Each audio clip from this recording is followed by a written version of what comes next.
Hello and thank you for joining me as I take you through a very delicious and extremely popular French dessert, the creme brulee.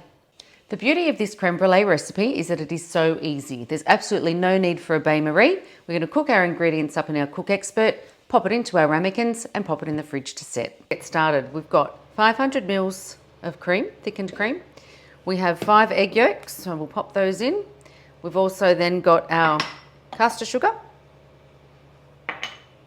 our corn flour, no need to dissolve that, our gelatin, which I have dissolved in some water, and then about a tablespoon of vanilla paste, or you can use vanilla beans and just take out the bean when you're finished.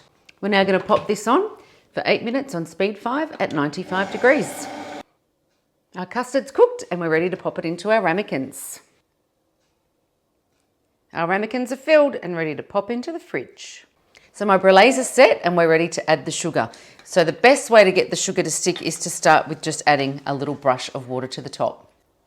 Then we're going to add a sprinkle of caster sugar over each of our brulees.